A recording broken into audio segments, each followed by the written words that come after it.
everyone, welcome to the Otaku Crew, the number one trending anime podcast in the world.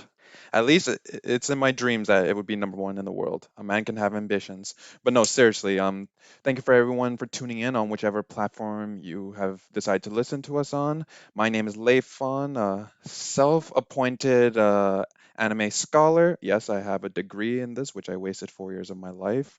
I did give money for something I would never use, but look at that. I'm putting it to use.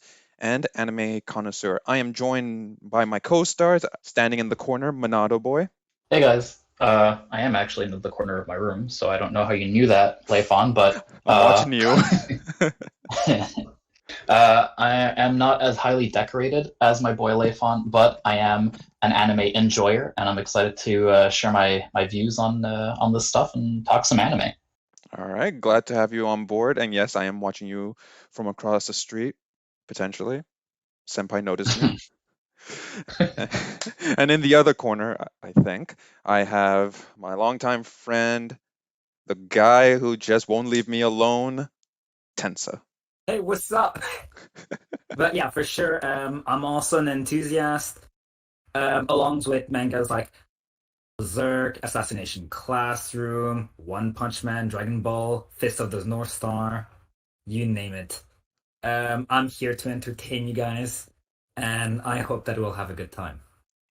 Of course, we're going to have a good time. We have you and Monado. I never thought I'd hear you say Assassination Classroom was one of your favorites. I'm like, really? You rip on me for every other anime I watch, yeah, but Assassination Classroom is the exception. I find that very amazing.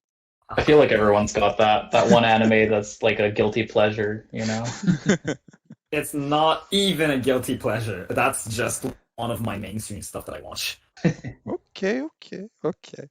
Well, well, everyone, you have met the crew for this podcast today. This is our very first episode, so let me tell you a little bit about the Otaku Crew. So the Otaku Crew, basically, at least the long-term goal is to review trending anime to animes that are more on the sleeper side, so not as well known, and discuss as well as analyze maybe any themes, political issues, tensions, and different genres of anime. Well, I'm not gonna go ahead and throw everyone into a fit of trying to discuss an anime right now, like watching this is trending, this is what's going on, blah blah blah. No, I believe as the very first episode, we should be able to introduce like what we intend to do per episode, and so this is an introductory episode into that. Now, now before we can do any of that, I believe for any of our listeners that there should be a well sorry there's not should be there is a stigma around anime and manga, the entire culture around that. There is a genuine stigma. Now, to each their own about their own opinions about why they criticize anime and manga. Like everyone is self-entitled to their opinion. However, this episode will be dedicated to dispelling any stigma or any hate around anime and manga. I know it's very hard to believe, but this is a very real thing.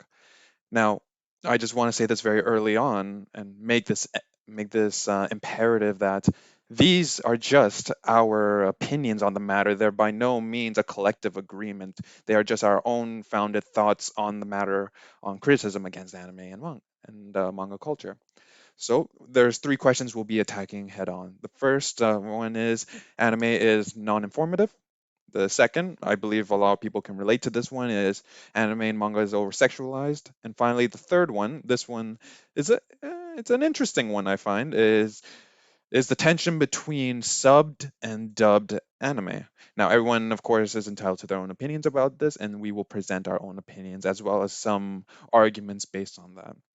Now, I'll start first because, like I said, sort of got a bachelor's degree in anime. Just saying again, Oh, brother, this guy stinks! rubbing it in.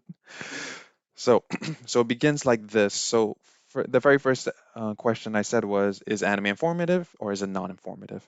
Now, with the research I have done, just trying to draw on some old articles I read back in my university career, The article I read that touched me profoundly was when I was trying to write an essay on the role of the hero from Achilles to Naruto, from Naruto Shippuden. I tried to bridge that gap, and one of the essays I read that touched me was Christopher A. Bourne. It was his article written, I think, in 2010.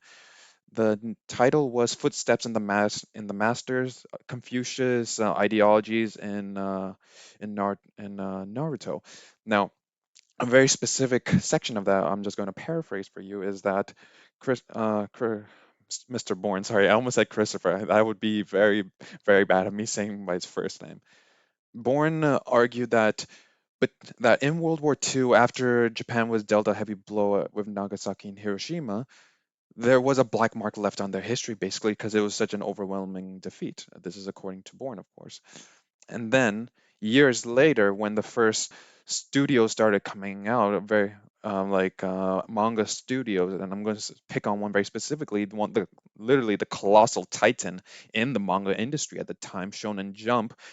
They were doing a series of surveys on high school students to see what they saw, what they actually not what they saw, what they wanted to see in a Japanese manga. Like, what did they attribute to the hero? Because mind you, these kids were maybe grandchildren or even just kids of anyone who survived Hiroshima and Nagasaki. So they have a cultural collective history, and of course we're told by word of mouth that this is what happened. So very early on they were told stories about this horrific event. Now, so I want to say that they were almost primed to know what they saw as a Japanese hero almost. Now, Shonen Jump very specifically, if Tensa, correct me if I'm wrong, Shonen meaning young boy or young youth. I'm blanking here. It's about youth or young boy, definitely.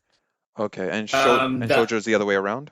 Yes, that is for young girl, like Sailor Moon and stuff. Okay, card captors too. Of course, Okay, just making because sure. it's all by Studio Count, right? Very true, very true. So the surveys conducted basically stated that what young youths wanted to see in the hero was someone who would never lose, someone who would get the girl, someone who would keep to the family, like uphold family standards and always win. Now, these are very typical, but I found the family one to stand out the most because, once again, as I said, Japan, collective history, collective culture, everything. All these things came to make eventually future shonen manga characters. So we got Naruto, we got Ichigo, Luffy from One Piece, and the list really goes on. I'm just mentioning the three giants at this point, but this sort of goes on to prove that there was very much an informative nature to it very early on. Now, looking at current anime and manga, it's very accurate to say that has changed very much. Like, not all of them have to be informative and all, but a lot of them have been. Now, my proof is this: that one specific anime that really touched me, which I found the most informative, was Great Teacher Onizuka. It's a very old anime slash manga. It or for short GTO if people know it. Now, very small synopsis about the story was that it follows a dropout, middle-aged man who wants to be the greatest teacher in Japan. He has no qualification for it. He has no education that even I don't think he even finished high school. God, I can't remember. And finally, he was part of a biker gang. So he is not qualified by any means, but he still makes it his goal to be the greatest teacher in Japan that has ever been known. He has no superhero powers, nothing like that. He just does it with his wit and his bodily strength. That sounds very weird now that I say it. Bodily strength. I'm sorry. It just sounds I weird in mean, my he head. can always be a good gym teacher, right? He whooped the gym teacher's Body, give me ass. strength. Exactly. So I found that it was very informative because it shows that there's someone who society sees as a castaway, and he is doing his best, at his absolute best, to help students who have been troubled by bullying, who have been almost cast out of social groups and all of that. To the point he will go up and over and beyond. So I find there's a very heroic quality to it as well as an informative quality to it. It literally demonstrates Japanese society expectations and standards. But once again, this is just my own analysis from watching GTO. But Monado boy, what do you think? Anime informative, non-informative? Am I just talking out my ass? Tell me what's going on. I definitely think that anime has a lot to pull from in terms of like uh, information that you can gain from it, things that you can learn from with regards to like Japanese culture in particular, right? Because there's like obviously the majority of anime takes place in Japan, and so they show different aspects of Japanese life and culture and stuff and such. So like you can definitely learn a lot just by watching it from uh, like from that aspect. There are anime that are like more directly informative too, right? Like their goal, their specific goal is to actually like teach you things. This one anime that I finished watching recently, Cells at Work, is a really creative one that I liked a lot, where it was sort of like a an abstract depiction of the human body, but as like a city where the cells in your body are people doing a job, and this way they turn just literal functions of the body into an anime. And each episode they'd introduce like a new cell that has this job that they then like specifically tell you like what that does and what happens if this bacteria enters the body and what the body does to respond to it, which cells go to do it, but they do it in this like fun depiction of just anime characters doing wacky things, but still just showing like an abstract depiction of like what is happening in your body. So you can range in anime in terms of like how informative they are, from like the direct way, like with Cells at Work, to more indirect ways where you're just like passively learning or seeing how things are in Japan, or just like the way that anime creators have their characters going through different scenarios and how they react to it, how they react to different traumas and stuff, and sort of telling their message that way on a more like human and relatable way. There's definitely like a lot of different aspects in which they can convey a message or information in anime. All right, and correct me if I'm wrong here, Monado. I believe at one point you told me there was an anime that you found personally very informative, Wonder Egg or something. It was about suicide. I can't recall. Oh yeah, Wonder Egg Priority was actually a really good one that I watched recently with my girlfriend. We liked it a lot. It was about these teenage girls that have all experienced loss in the form of a friend of theirs or someone they know taking their own life, and they have to, like, the show is all about dealing with that by helping other people in this fantastical world sort of conquer their demons, and by helping those other people conquer their demons, they're working on themselves and working on the traumas that they've experienced in their own lives. And it gets really really deep, really very real. But in that show they do a really good job of like touching on trauma and how to deal with it and how to accept that it happened and then move on from it, and stuff. I thought it was a really good a good one. So, sounds like the anime Made in the Abyss. It starts all vanilla and it gets dark real quick near the end. Oh yeah, But that's a topic that's for actually another a good time. comparison. Exactly, exactly. Oh boy, I'm gonna regret asking because I know Tensa's too well. I feel like he's gonna play a devil's advocate or he's gonna try to shit on me for this. But Tensa, what do you think? And anime informative or non-informative? Eikichi Onizuka, 22 years old. You know he's not middle-aged. You know that, right? He looks middle-aged for a 22-year-old. Yes, and just to point out, even Lost Paradise, he's barely 24. But aside from that, from if anime is informative or not, it really depends on the genre. I would say that generally it's not informative at all because its primary purpose is entertainment. If you look at Detective Conan, if you look at Astro Boy, if you look at the old Mega Man shows, if you look at Hokuto no Ken, JoJo's Bizarre Adventures, none of those are informative at all, in fact. It's really depending on certain genres and genres. In the same way that I cannot say that Shaman King is informative in the same way that, let's say, Super Doctor K is informative. It's in the same way you cannot say things like how Suicide Island is lore heavy or Bokurano in the same way that, let's say, Fate Stay Night is deeply lore heavy. So at the end of the day, its primary purpose is certainly entertainment, but at the very same time, certain animes will reflect certain cultural eras of their time. One of the best examples would be Dragon Ball Z. During the Namek saga, Toriyama experience was in a time where land sharks were roaming, and the character Frieza was exactly a reflection of those land sharks. So it really depends on what you mean by informative, in the sense that culturally informative it can be, but informative as a base it really isn't, because trying to make a story about a hero is not that all informative. You're actually trying to escape reality for the sake of good values, good virtues, justice. And in most animes, that information dumps is not present because it's not like an Isaac Asimov story or something like Running Away from Homeless.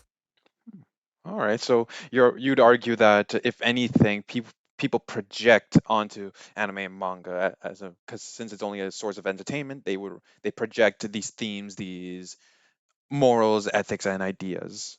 Definitely, because at the end of the day, what makes a anime likable, um, as any media really, it's how they would relate into such stories.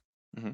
And sometimes it's really about the values that the heroes fight for. Sometimes they don't win right away, but they'll win later. That is like Inuyasha's a great example of that, in fact.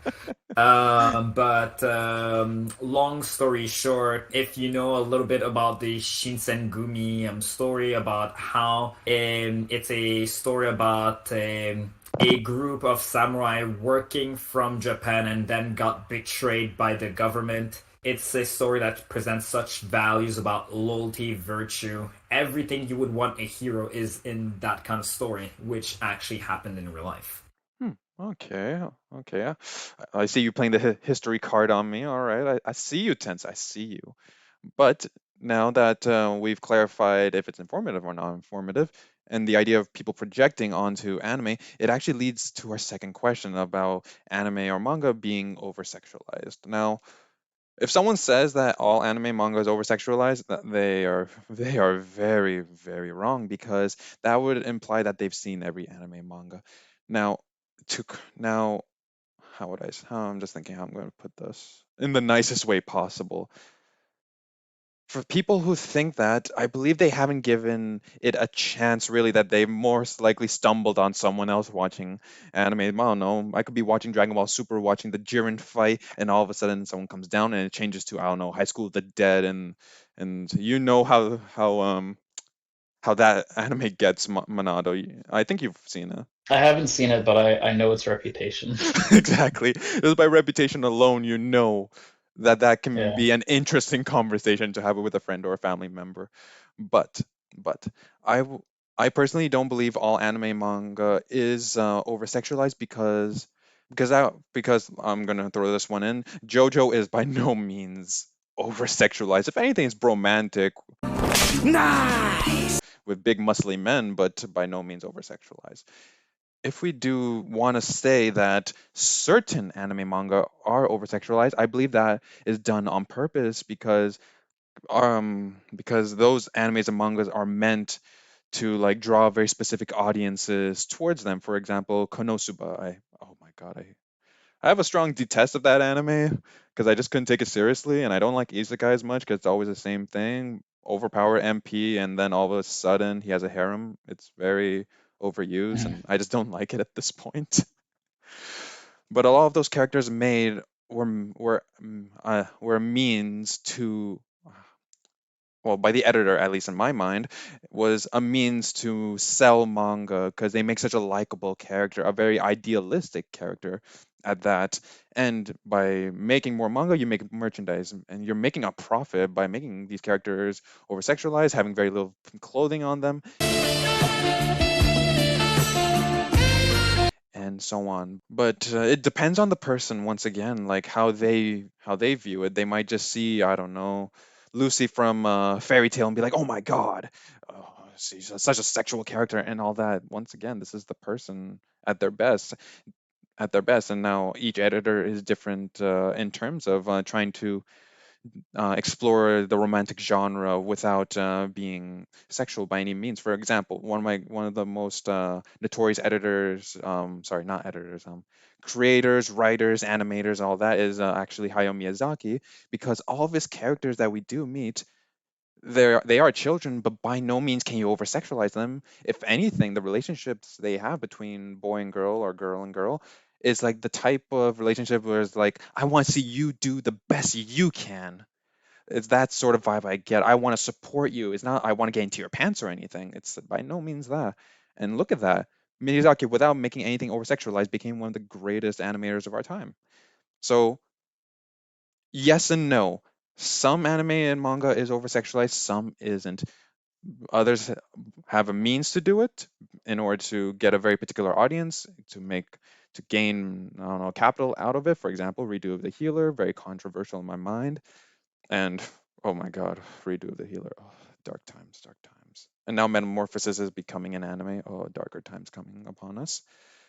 So it's projected to a very specific audience. But I feel like I went on a rant. I apologize, guys.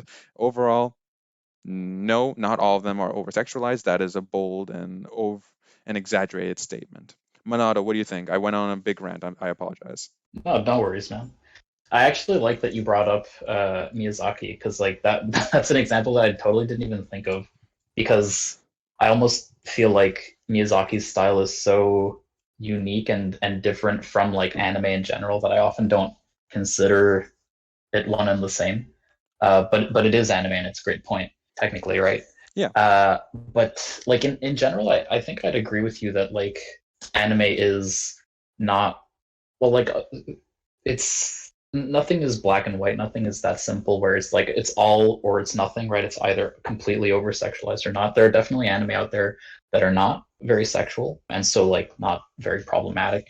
But there's also anime out there that is, and I don't necessarily find that it's too problematic there either because half of it, a lot of the time, the characters that they make very sexual are also done in a way that makes them deep or interesting or very cool or like more than just a pretty face.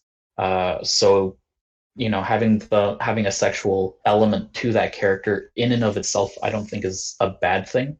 I think the what does become a bad thing is more so like more than just the design of the character. It's more the behavior of the characters in the anime that becomes a problem, right? So like depending on how they portray relationships between guys and girls and how guys treat girls, you open up the door for the viewers to then internalize those like behaviors and become and see it as like a model where, oh, okay, well, if they treat girls this way in the anime, then it's fine to treat them this way in real life too. Like I don't think it's very common in an anime to see like the overt like misogyny in anime, at least not from what I've watched, but I might not watch the kind of anime that does show that very commonly, because it does have a reputation. And even though, stereotypes and generalizations and reputations are not always fact 100%, they are based on a certain amount of fact, right? And so like,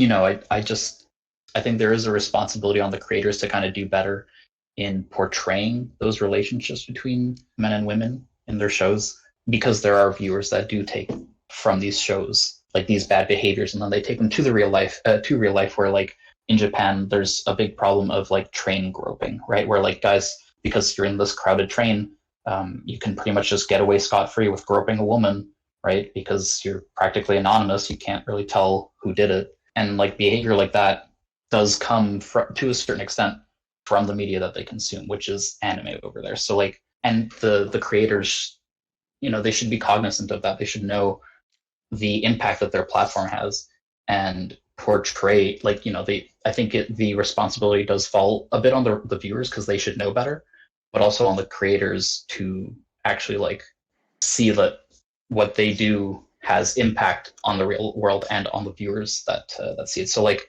ultimately, I don't think anime is too problematic in that sense, but it does have a bad streak that we should be aware of and acknowledge and advocate for doing better with.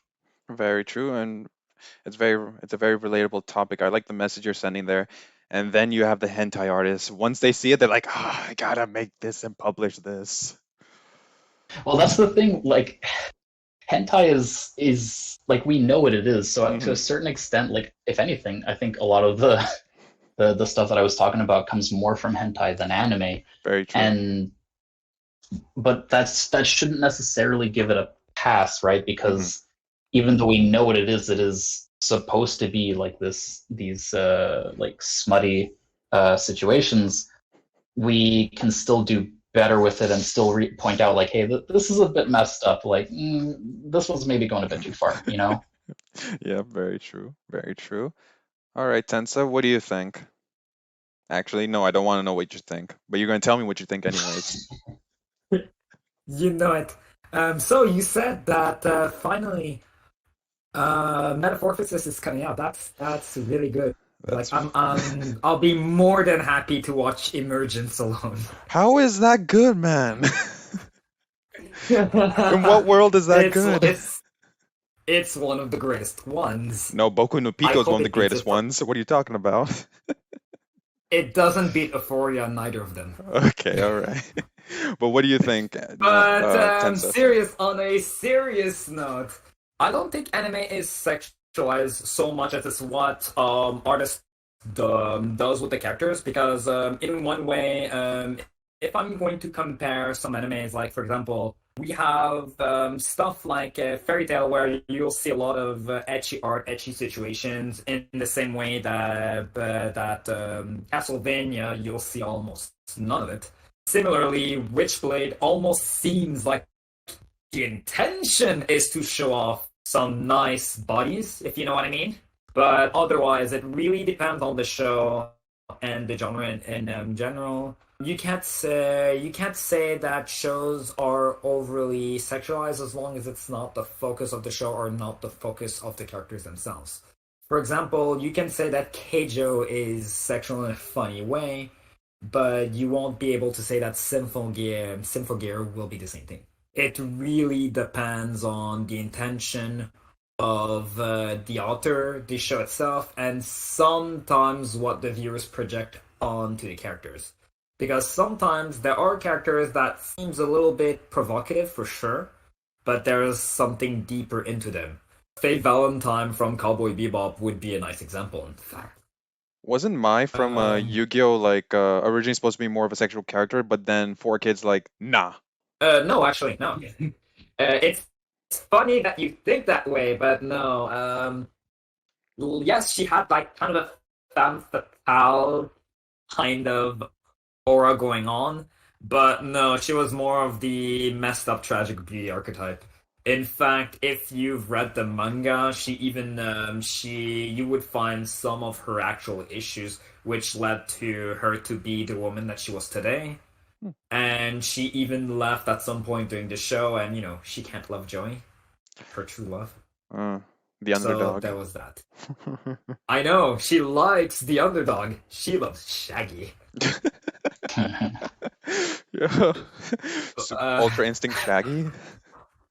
yes, Joey is basically Super Ultra Instinct Shaggy that draws on luck and pulls that Exodia out of his ass. I mean, have you seen his chin? Yes! And did you know that that chin actually comes from a Japanese wrestler on top of that? What? Yes, that is a reference to a Japanese wrestler that had that perfect chin. That's fantastic. I know, right? Well, Tenza, there's actually something I wanted to pick your brain about. Now, I've noticed in the discussion about the second topic so far that Minato touched on and you very very minusculely touched on was that there's a danger almost to when people project onto anime. Very like not sorry, not Well, yes. Well, yes, because the thing is that a lot of it has to do with the culture. Hmm. And the problem with that is has to do with people that have no good parents and they're only when your only TV's well, when TV's your only parent, in fact. Of course, it will lead you to terrible things. The thing that Morado touched on is very lightly, but the thing is that there is a stigma because of that. One of the prime examples is Tsutomu Miyazaki, the Otaku Killer. And that serial killer was known for basically cannibalistic tendencies, killing little girls, and he had a collection of lolly Ooh. uncommon. So either way, the thing is that the stigma was there since maybe 1989. And I'm pretty sure it still marks to this day. Like it's not as bad as it was before, but you have to understand that when you have a new media that no one knows about, and then a serial killer happens to be someone that is obsessed over anime to the point of having his house filled with just that, and the inappropriate kind on top of that, Hmm. you can kind of guess why it gives a bad opinion on what an otaku is. Because in a sense, being an otaku in Japan is more broad than here. Because, for example, here in the West, otaku in the West only means that you're obsessed about anime, and being obsessed is not exactly a good thing. In Japan, there is all kinds of otaku. There's an anime otaku, there's a gun otaku, there's a tank otaku, there's a navy otaku. There is it's really more about what you're obsessed about and essentially being obsessed about something. It's like drinking too much. All right. Effectively, too much of anything is terrible, and the stigma about anime lovers is a reflection of too much consumption, meaning a bad thing. All right. Like how people in the West does not take their showers just to binge watch anime for a few hours. Well, not a few hours, like maybe like a few days, in fact. But the point is, a lot of it has to do with bad apples, essentially. All right. Okay, that's interesting. We'll come back to the Taco Killer at one point or another, maybe in a future episode. But just to wrap up the second question, while you were telling me all of this, there's a lot of new information coming to me. I believe that there was points where fans were literally lighting fires to certain studios when when a certain character wasn't done right or the wrong character was shipped. Tensei, I think you told me this at one point. Oh yeah, Shinji Aoba from Kyoto Animations. Oh God, no. But yes, so the thing is that it was more complicated matter. Sorry. The thing is that a lot of it was related to plagiarism, and definitely there was an arson attack that basically burned down a building and killed at least 36 people in a studio. So that is pretty sad. Mm. Definitely, but definitely it has nothing to do with shipping. In that case specifically, it had to do with plagiarism. Hmm. But there were incidents of people attacking creators because their ships wasn't there. In the same way that, for example, Taito Kubo from Bleach was literally attacked on Twitter because Ichigo is with Orihime and not Rukia. So yes, there is a lot of salty people, and there were always some kind of fans that are when they go close to their favorite star, and somehow it goes into a stabbing. So a lot of it has to do with people having some overblown expectations, and when they don't meet that expectations, the viewers feel betrayed. That is another reason why there is such a stigma, because that is what we call obsession. When you're obsessed over something that you're so wrapped in your mind that you're not willing to take it any other kind of way. In fact, that I believe that that is still a reasonable fear up to this day, That because we must protect our stars. from these attackers, and at the same time, not all fans are as vicious as the bad apples. It Very just true. so happens terrible incidents has happened, and sometimes for really petty reasons. Hmm. Moral of the story, everyone. If you can take anything away from this second question, don't mess with people's waifus or husbandos. You do not want to do that. Now, leading on to topic three, our closing question. It is sub versus dub. Now, one of my other co-stars sadly couldn't be here. All credit goes to her on this one. Is Her name is Andy, by the way. Just I forgot to say that. Andy actually told us in a text that in Japan, people prefer watching King of the Hill in English dub, but they don't like watching it in sub, which made me actually ponder on the question of the sub and dub dilemma because per, for my preference, I like watching sub more. I find it's more accurate. It really portrays the character's actions and everything rather than an English dub, which can sometimes over dramatize a specific word or even just change the wording, which I personally don't like as much. So I'm more team sub any time of the day, but I am guilty of also watching some dub anime for the sake of not committing to the story as much. So, for example, the reincarnated as slime. I know I said very early on I don't like isekai anime, but this one was a sleeper one, and I was like, oh, why not? Just turn my brain off, no dedication needed, and I just watched it. I just sort of watched it unfold. So I wasn't really there. I was just like, okay. Mm-hmm. So preference for me is always going to be sub, but I'm not dissing on dubbed anime. For sure, there have been very good dubbed anime that have come out. Full Metal Alchemist Brotherhood, my fifth favorite anime in my entire anime list. I'm guilty of not having the anime. What is it? Anime myanimelist.com. Yeah, I don't have an account there. It's all just memorized at this point. But that's my two piece on it. That I'm a sub guy. It's very different per person because some people just don't have apparently the speed to read subtitles. Honestly, I had to pause very often back when I started first watching. I'd have to press stop and just read the subtitles, go, stop, go, stop, go, up until I just got the speed to naturally just pick it up. So I find sub is a little has more sometimes more detail, and in the dub they just sort of cut it out because it's unnecessary, or just put the wrong phrasing at the wrong time. For example, Psychopaths. There was a there's a very specific scene where the antagonist says a line that's actually supposed to be much later, and they just put it in now. I found it worked, but it's I don't know. I find sub is just a personal preference. Everyone has their own preferences. But Minato, what do you think? Sub or dub? Which team are you? I'm definitely team sub. Like, I hate dubs. Noted. Just because a lot of the time, like, I find they don't do a very good job with. It's not so much the writing because, like, technically the translation is the translation, whether you're reading it or hearing it spoken to you. I think it's more a question of like the voice acting that I just can't get with.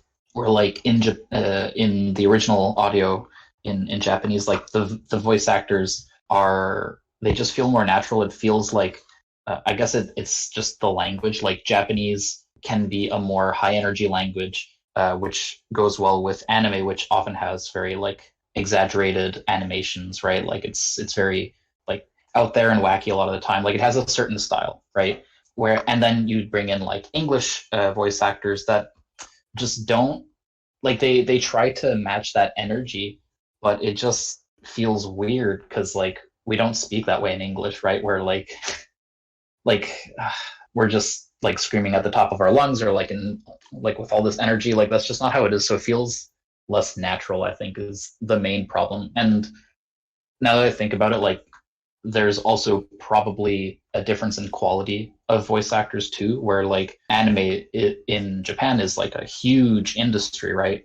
And so you get voice actors that are like more talented, and there's a wider variety of them to choose from when you're casting a show and stuff. And so like you can really get a lot more talent in the pool of actors, whereas here in North America, it's not like as big a deal, right? Like it's not even the original audio; it's just like an imported sort of show from Japan, and so like industry isn't as big surrounding it here in the West, making it so that there's less voice actors that go into that like line of business, and so the truly talented ones are the ones that do a really good job of it, because there are some actors that do a really good job of doing the dubs, but I feel like it's more few and far between than in the Japanese side of it, and so that might have to do with it as well. It's just like the fact that it's not as big a thing here, that there's less of a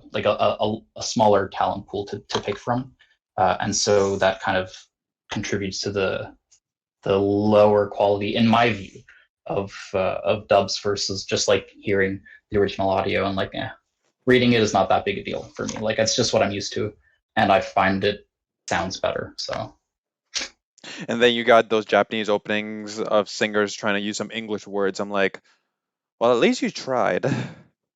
yeah, that pulls me out of it a bit too. Like it's funny a lot of the time when it happens, because it just sounds kind of weird. Although some singers actually do a really good job. Like their English is actually pretty good. So like the openings are always fun to watch. But I always find that like the because they always have Japanese songs for the Japanese versions in the opening, and then they have like a lot of the time they'll have a different song or a different opening for dubbed anime here, and like 9 times out of 10 the song is way better in the Japanese version.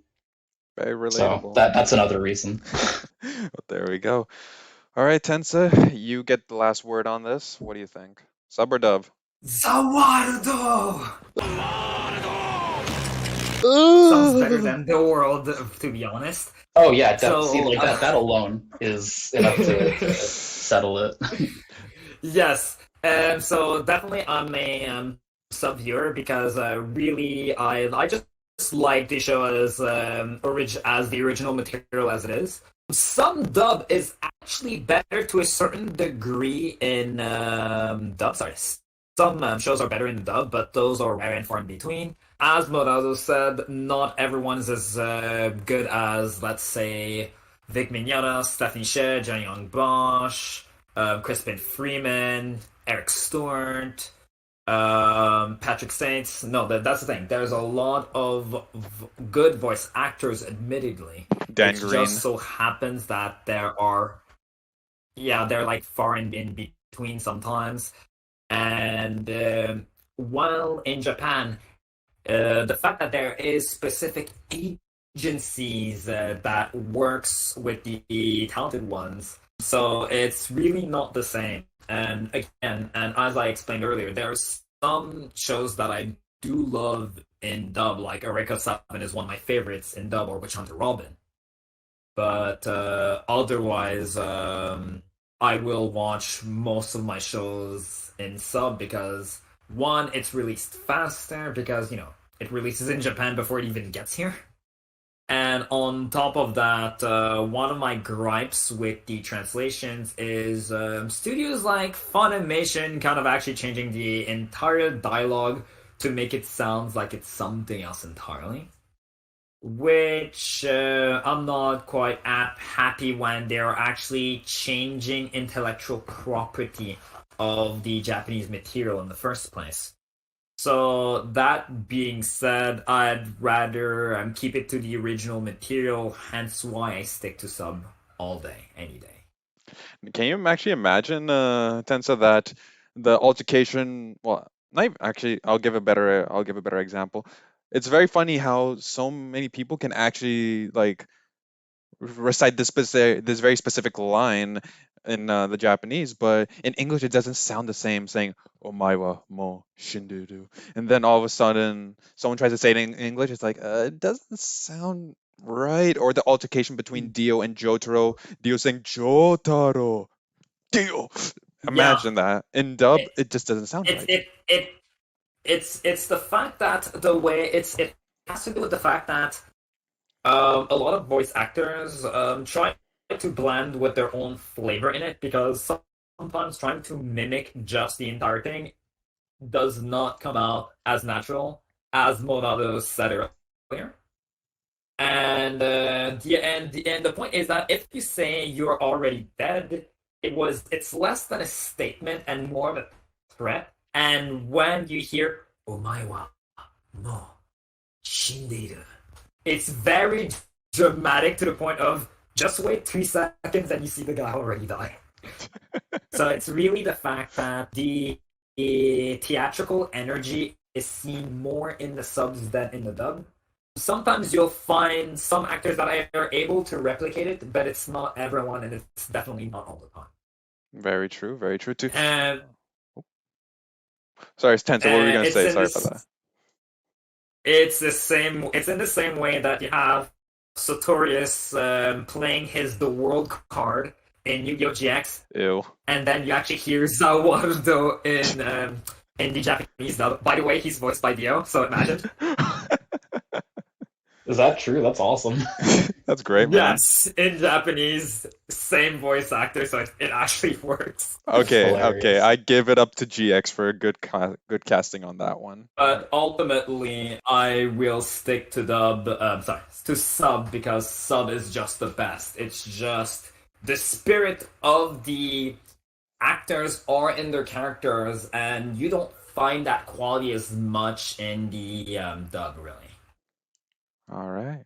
Well, it looks like we're all team sub more or less. So that was the last question. I thank everyone who's watching the podcast on whichever platform, be it YouTube, Apple Podcasts, or whatever. I'm really grateful that everyone was able to come and join the Otaku Crew for the first ever podcast, and I look forward to the next series of episodes coming out, because we will go full on into these discussions. This was just a taste. This was just an introduction, and we'll see what happens next time on the Otaku Crew. Okay, that was a bad. That was my line. Okay, you can say it. See you next time in the next episode of the Otaku Crew. Okay, that was much better. Okay. All right, thank you everyone.